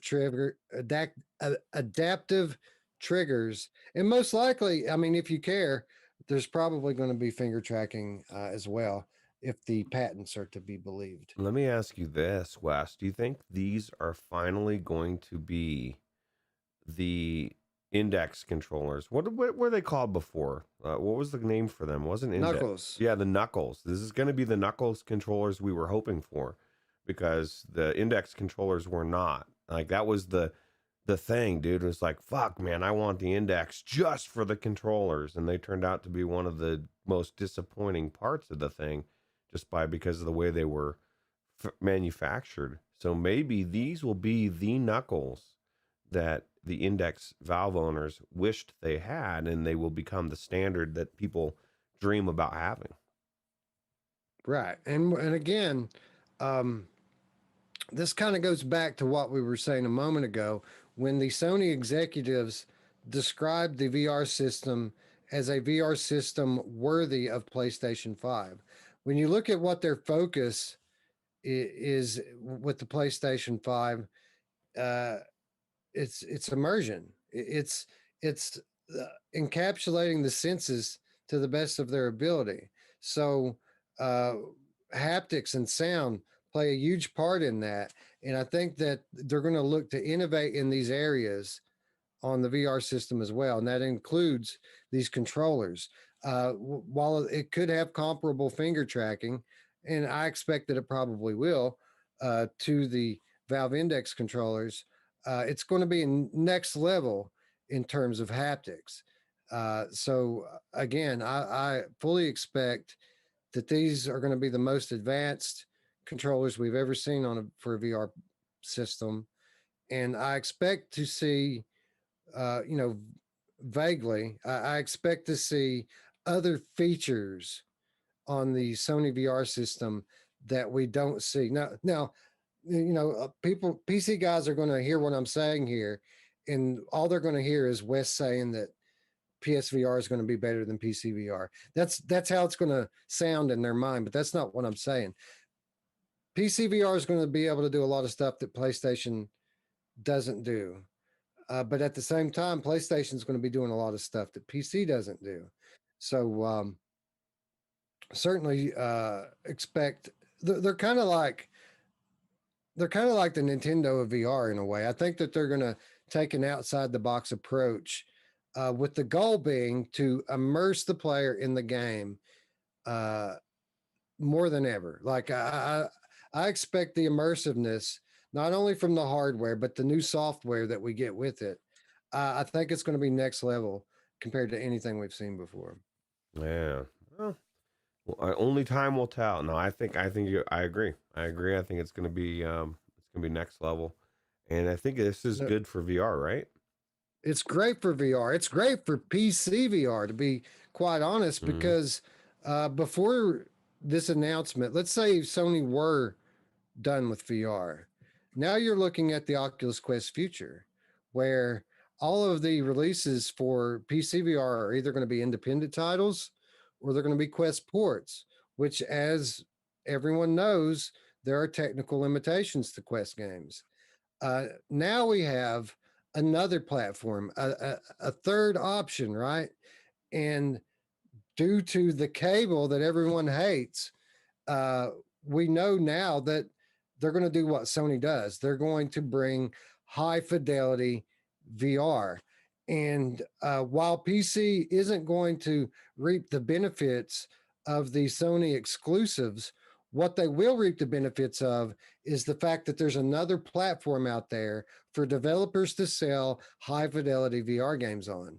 So now, after PSVR 2 launches, uh, a game developer isn't going to be forced to go to Quest to make money. Now they're going to be able to make money by making cross platform games between console and PC that have a higher fidelity, that have advanced features, all the things that come through the cable, right? So this not only is a great news for VR as a whole, but I think it's particularly good news for PC VR as a platform. Yeah, I agree. And I think we're in for some exciting times as far as VR goes. I can't wait to see some of these Sony exclusives.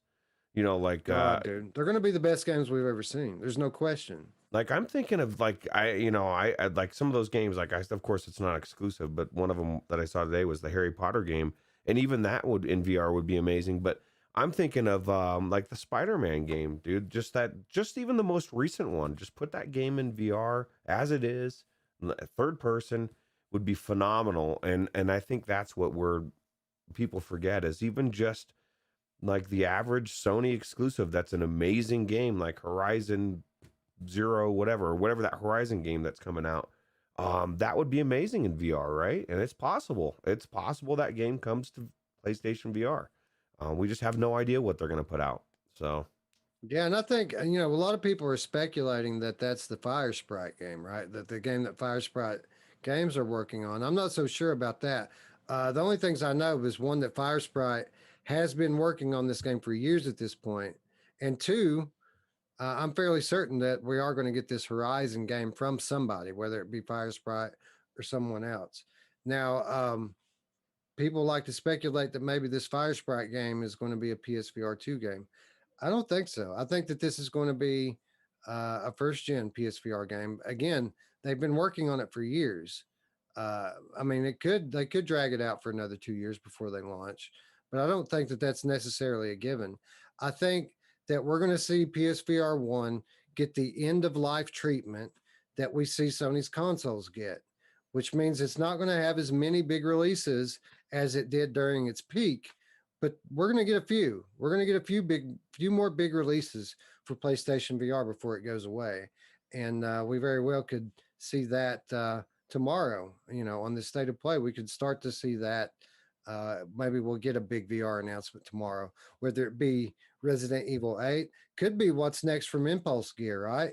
The Farpoint developer, they yeah. were teasing that they had an announcement coming up soon, and we haven't heard from them now for 6 or 8 weeks. So, I mean, we could learn what's next for them tomorrow as well. Let me ask you this, and I was thinking about this today because I had this customer the other day that I was talking to, and he was saying he doesn't play video games very much anymore, but his big game he used to play was Madden, and he said like he would play that like the whole season, every practice. Like he was telling me, he's like I'm a two-time Super Bowl champ. Like he's that talking like he's really done this, right?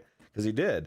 What are the odds that because of this Sony PlayStation VR 2, I want to see some sports games in VR, and that's one of the things that console players love, right? They love their shooters and they love their sports games. And there's other Well, stuff out there, but we still don't have a legit VR sports game out there, right? I think it's possible this next generation, not only because we're talking about the next step in terms of profitability, right? These franchise licenses are expensive, so you need to be able to make a return on it to develop these types of games. Not only that, but again, I feel like Sony's going to kind of become the Nintendo of VR. Not that Nintendo won't be the Nintendo of VR, but we're going to see features on uh, the next PSVR um, that are very unique to the platform. For example, I don't expect that finger tracking is going to be it. Just through looking at some of their uh, patents and things, you'll know that they're looking into facial tracking, into full body tracking, and I fully expect that these things will be implemented. I think that this new HD camera for PlayStation 5, I think that they're going to use that for body tracking.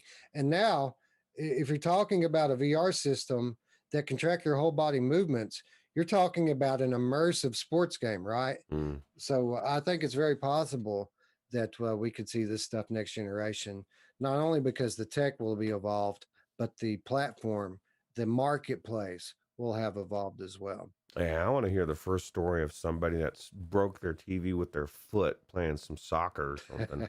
There's some serious soccer players out there. People would freak out if there was a good game that actually wasn't weird with its controls, like that one that somebody tried to do.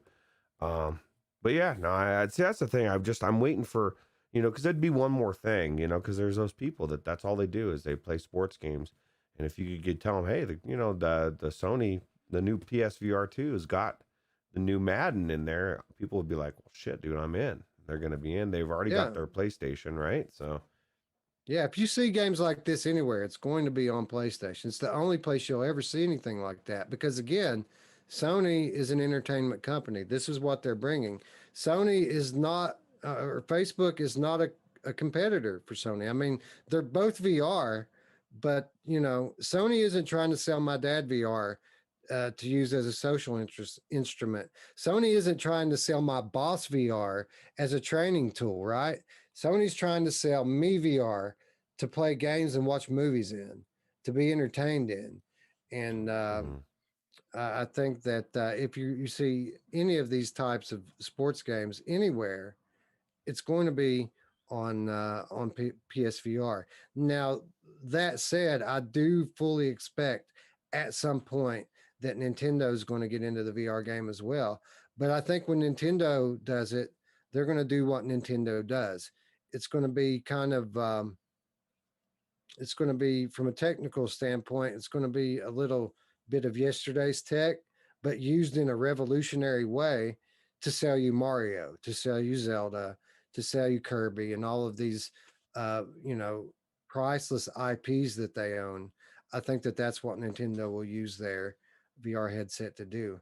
But when it comes to these giant, immersive entertainment experiences, I think that Sony is going to be the place to be, the only place to be. Do you think Sony will be the first movie company to put out a full-fledged movie where and I'm not even talking interactive because there's part of me that doesn't want, like, sometimes when I watch a movie, I just want to watch a movie. I don't want to click on a bunch of shit. I don't want to be in the story, moving around, doing shit, ducking and I just want to watch the movie. But maybe I'm watching it from a different vantage point where I can teleport around and I can watch it from any view or however you want to do it. But I want to be in the movie, but I don't want to be a part of it, if that makes sense. I think because they're already involved in the industry and they've got their own tech that they may be inclined to put out the first full-fledged VR movie. And I'm kind of psyched for that as well. Yeah, I wouldn't expect anything like that out of Sony. No, not saying I wouldn't expect them to do anything like that, but I wouldn't say that it's a certainty that they'll be the first to really dive in because I know that HTC has invested a lot into this volumetric video and this sort of artistic video stuff. So But I'm I talking would like kind of full-fledged movie, like an IP, like a real, because that's what I would a AAA movie versus an HTC experience. You know what I mean? Maybe you get whatever Sony owns that's an IP that everybody would love to be a part of. You know what I mean? Like, say you had a it's not Sony, but say you had a full-fledged Avatar movie where you were in it versus the best HTC video that they've done. You know what I mean? Sony has the ability to do stuff on a different level, I would imagine, than HTC does. Well, yeah, and I could see them being involved in a project like that, but I would expect the big Hollywood studios to be the major impetus behind anything in that space. True.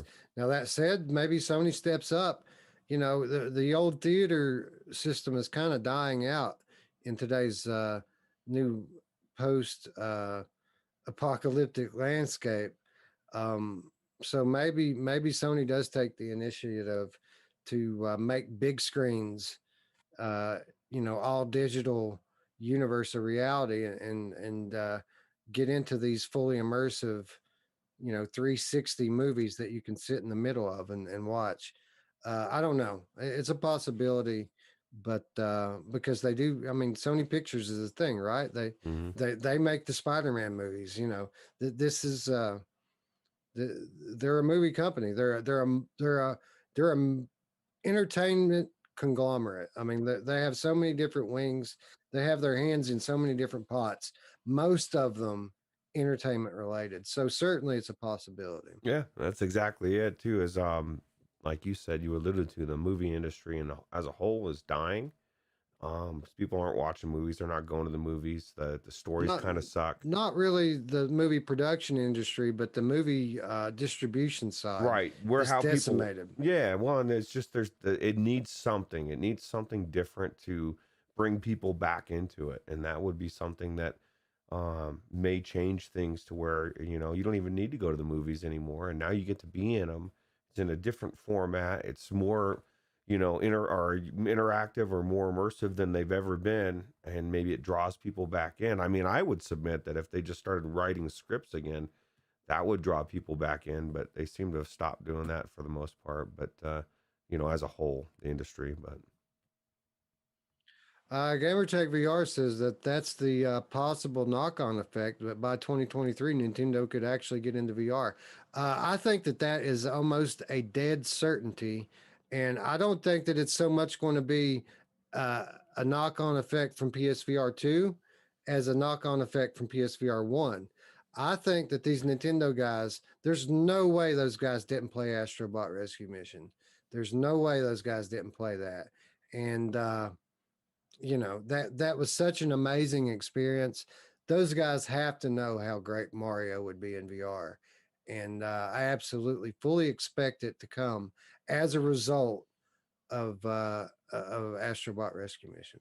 that's the one thing. That's what we always say is the competition is driving everything, right? It's like one company does something amazing, and then the other one wants to one up it. It's good for everybody. So Yeah, right, exactly. And again, I would think that uh, even now that Sony would consider Nintendo more of a competitor than Facebook. Xbox, Microsoft, these are Sony's competitors. They're selling to console gamers only. They could care less about the guy off of the street who isn't a gamer. I mean, let Quest have them. Facebook can have those people. Sony is selling to their own customer base, and therefore they really don't have a competitor. They're just competing with themselves. Um, Now, to that effect, let's talk a little bit about time frame. A lot of people upset. Well, not a lot. I would say a few people upset that this thing's not coming this year.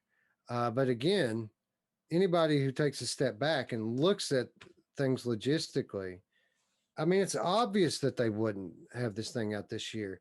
Again, they want to sell tens of millions of these headsets, and they've barely got 7 million PS5s out there right now, right? We have to get, I mean, if you're selling a VR accessory for PlayStation 5, people got to have PS5 first, right? We need time to get PS5s in people's hands. So, of course, it's going to be 2022 at the earliest because it's going to take that long for people to get PS5s, right? yeah, you nailed it. Because like you said, they've got to get the headset. Or, I mean the hardware to play the headset, and they, if you look at the, and maybe this would be the different year than every other year, but whenever they release stuff like this, they, like you said, they like to do it near the holidays. That's just the way they do it. Around November, December, get all the sales from Christmas. And like you also alluded earlier, if they're going to put it out in 2021, why not put it out in the holiday season instead of early 2022? So I think Right. I think you're right. They've got to sell some more consoles because nobody can get them. It's like not that people don't want them. They just it's just not, they're not out there, bro. So Yeah, I think that we'll have to see a year of PS5s on store shelves before they launch into a PlayStation VR 2. So I think that whenever you go to Walmart and you see one on the shelf, you start counting because you know your PSVR 2 is coming. yeah, I just found one today. That's coming tomorrow. So I Hey, wish. Drillo, I think he said he found his on the store shelf. Did he? Oh yeah, it's true. They're out there. They're He, out there every once in a while, right? So yeah, occasionally. But when I say this, I mean as a regular. Then it's always there when you go to the store. You see them. That's yeah, what I mean. yep. All right, let's take a look at the chat. Anybody that has any questions, what we think about, these announcements, or where we think that Sony's going in any specific uh, avenue when it comes to VR, feel free to ask us up in chat here. And I know I've kind of went on a little bit of a rant here with this stuff. Um, and really probably haven't been paying as much attention to chat as I should have been. So if you guys have any questions, feel free to spit them out there, and I'll answer them quickly before we say goodbye. Gamertag says he Um, misses the cinema. I kind of, part of me misses it. I just miss being around people in general. But what I don't miss is the stories not being good. I can't tell you how many movies that I've gone to that have just been, I don't know. Something's changed. Something's changed in Hollywood as far as what they write and what their stories are. And it's just weird. It's a weird time, because I just, the best, like the immersion. Can you imagine going into every VR game you go into and there's no immersion? That's how I feel like when I go into watch a movie. It's like the story's not there. The main thing you're there for, to drag you and pull you through the experience, isn't there. And so you're left watching like, what is this? I don't know. I'm just getting old, I think. you know, something you said there reminded me of a feature that I've been, preaching, begging for years, that I think absolutely is the kind of next level thinking that we might see from the next VR platform for Sony. And I'm not saying that I think that this is going to happen. I think that they could do it if they wanted to, and I think that it would sell a ass ton, tens of millions of headsets. It would sell if they would only bring 3D theater mode Yeah. to PlayStation 5. So what they could do is they could have their flat exclusives be built in with a 3D driver so that people could play them inside of their headset on a screen, right? Not in full VR, but on a screen in 3D. I think if they would do that with their God of Wars and their Uncharted's and their Last of Us, again, they wouldn't have to give it full VR support. Just a 3D driver like Vortex or Helix Vision, and let us play these games in 3D on a screen. Again, we're not talking about Ralph from Vortex. We're talking about Sony here. They could do this easily, and people would go nuts for it, wouldn't they? Yeah, absolutely. Because all the games that haven't been developed for VR, that your favorites, or the games that you've wanted to play, like I've never played through Last of Us. I'd play through it in 3D VR, um, or favorites you've played through before. Now you get to play it in VR. It does change the experience, especially from top-down experience games. It just really pops. It kind of made me. I noticed that they're re-releasing a remastered version of Diablo 2. I'm going to pick that up, Wes, because I used to play it back in the day. But it made me want to try Diablo 3 in Vortex, which I do own. So I'm going to do that because that top-down view really pops in 3D. So Yeah. So I don't think that this is a likelihood, but I certainly think it's a possibility. One, because again, their whole drive this generation is immersion, right? And what's more would be more immersive than having a giant, you know, whatever 60-foot screen in front of you with 3D effect turned on. And again, they'll be able to provide a good experience in this scenario because they're giving us a headset with wider field of view, with super crisp resolution, and with HDR. So, I mean, they could provide a virtual cinema screen, you know, uh, interface for their games in 3D that would be unlike anything that we've seen, that would blow Helix Vision and Vortex out of the water if they want to. And again, we'd be able to play the best games in the world in VR without giving them full VR support. It wouldn't even be So, limited to just games. You could watch movies as well. And what would be cool is, can you imagine like if you were able to log into IMAX and buy a IMAX experience and watch it in that headset? They already do that on PSVR 1. Like you can watch 3D movies in 3D theater on PSVR 1. Yeah, so I mean they're already doing it anyway. But yeah, so I mean that sounds cool. The only thing that I want after that, Wes, is a merger from between Yaw, Disney, and Sony, and I want to go to Disney World in there and ride all the rides, not have to wait in line. Gamertag VR says I have no idea what Helix Vision is. It's basically what I just described, but for PC. And it's one dude that made it. It's a 3D driver. It's a virtual screen that allows you to play flat games in 3D by using a VR headset. Yeah, that's what Helix Vision is. $5 on Steam. And he's asking what my background is. It's Naau, The Lost Eye, the first game we discussed on today's program. This is a still from that game. Yep. D-Real checking in says, "What's up, Pete? What's up, bro? It's 2:00 in the morning. We're just doing our late night VR show." Yeah. What is it? The Strangers in the Night or what? I don't know. We Strangers in the Night podcast. Yeah. Virtual Strangers in the Night, as That's right. Gamer Chick likes to call it. That's right. Radio Run said he's already it. decided, so he's going to call it that anyway. Anyway, I don't know how to wrap it up here and summarize it, Ruuts. I would just say that all of you, those of you out there that are crying about the wireless, first of all, need to realize a couple of things. One, we're not talking about Quest games here. We're talking about the most amazing games we've ever seen. Two, Facebook is not a competitor for Sony. They're just not.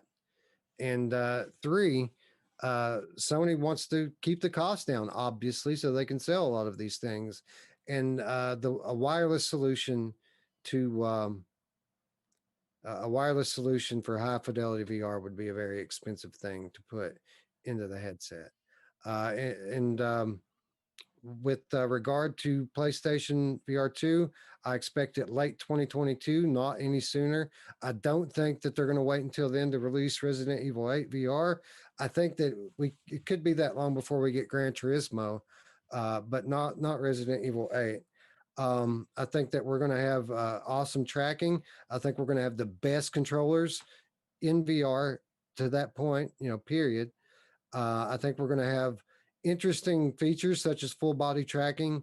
We may even have eye tracking with dynamic foveated rendering, but I do think we're going to have finger and body tracking as well as facial gesture tracking based on their patents that I've seen.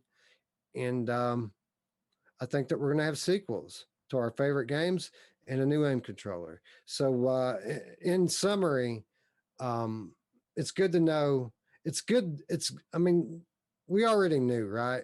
But it's good to hear Sony reaffirm their commitment to VR. Not just that they're not getting out, but they specifically said they're more committed than ever to VR, and I happen to believe them. And that's a very exciting thing for me as a VR enthusiast. Yeah, I think that you would think the PS or PC VR people would be excited. There's a lot of AAA games coming. So yeah. Well, I would say this: if you see a PlayStation 5 for sale, buy it. You don't want to have to be stuck trying to buy all this stuff at the same time. That's why I went ahead and bought mine. I know that there are certain other people on YouTube who, in a very mocking tone earlier today, said that the people that bought PS5s already are just doing it because we're mindless consumer drones. But that's not it at all. I bought it because I didn't want to have to buy it next year when the headset came out. Yeah. So, well, and you've actually been playing stuff on it, and it got you to try your first 4K TV. I don't know.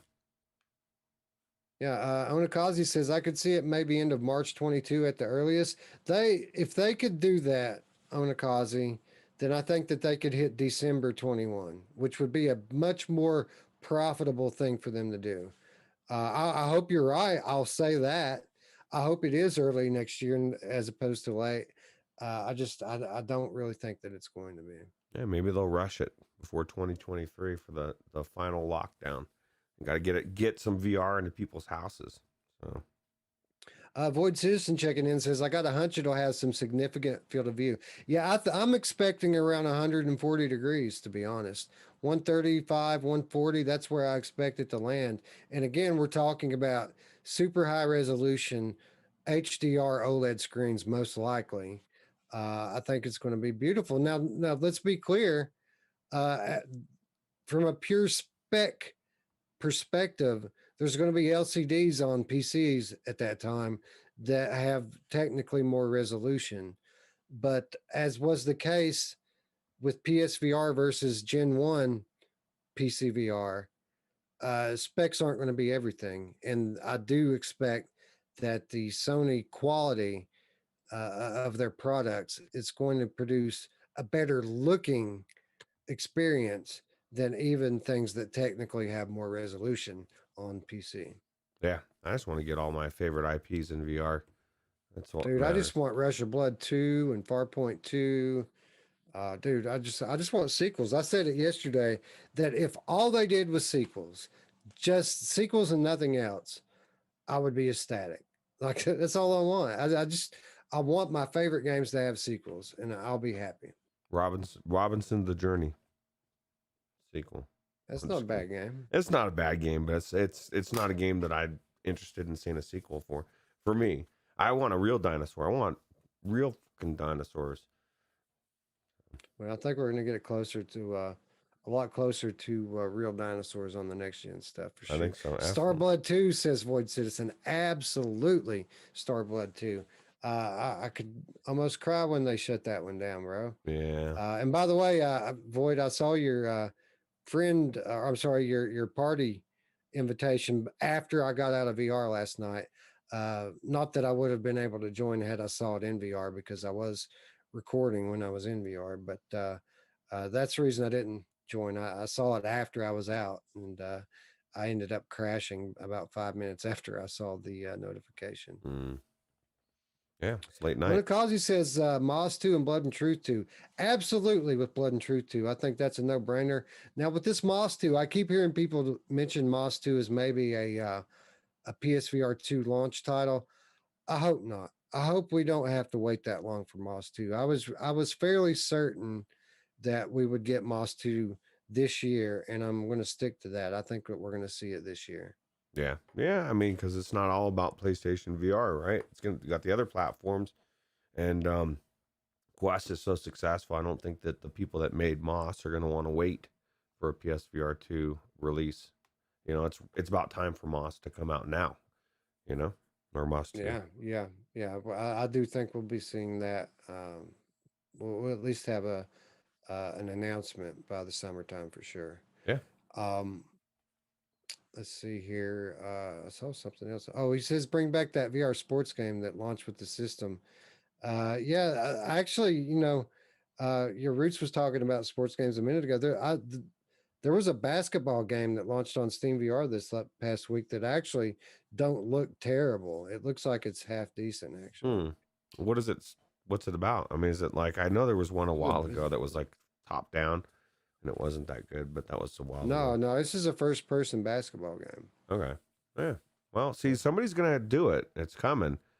You know, I don't think we're gonna get the legit ones that we want till we see EA and some of the ones that know what they're doing, but who knows? Drew says we're gonna pop tonight. You're gonna pop tonight, Roots. I am not gonna pop tonight because I gotta be at McDonald's at You know what they say, 6 a.m. Roots? Once you pop, you can't stop. Yeah, well, that's what they say. I did have a lot of fun. I'm gonna be pop one tomorrow night though, because it's the season one starter, and we're gonna see what the season one's all about. We're gonna find out whether or not Scion's stab is a slash. Some people say that the knife is a slash. Some people say it's a stab. Scion wants it to be a stabby, and I think it's going to be a slash, more of a slashing thing. But we'll see. We shall see. Yeah. So I guess it'd be a good time to wrap it up here. Again, I just kind of winged it with this PSVR segment. I didn't do the notes that I probably should have done. So I'm sure as soon as I end the episode, there's going to be like 10 more things that I wanted to say that comes back to me that I forgot about. So be sure to leave me your comments and questions down below, and I'll take them one at a time and give you my educated theory on where I think that PS4 is going to go as a platform with regards to any aspect of it. Just feel free to ask away. Feel free to comment away. Feel free to join our Discord. Again, there's an invitation in the description. The conversation is ongoing there with regards to these types of things, and you can get me there almost 24/7. So join the Discord. Again, if you're new to the channel, be sure to hit the big red button and the bell to stay up with all of our content. Still plenty of content to come this week in the terms of gameplays for games that are launching tomorrow. So stay tuned for that sort of stuff, and be sure, once again, that you are subscribed with notifications on so that you can keep up with all of it. And lastly, but not least, if you'd like to do a little something extra to support us, you can do so, of course, by supporting us on Patreon, where for as little as $3 per month, you will not only gain access to our weekly show notes, but also the always awesome, as many people know now because we posted it the other day, Money Show. You will gain access to the Money Show as we release them, and pretty good deal for $3, right, Ruuts? Yeah. People have been saying they want a Landfall Money Show. That's what I heard. Rumors. I told them you don't own Landfall. I don't, but I did check it out the other day, and I do think it looks cool. It looks like a fun cool. game. Yeah. So maybe we'll see that down the road. Yep. Anyway, with that said, friends, I'd like to thank you all once again for watching. For Ruuts, I'm Wes. We will see you tomorrow. Bye now. Take it easy.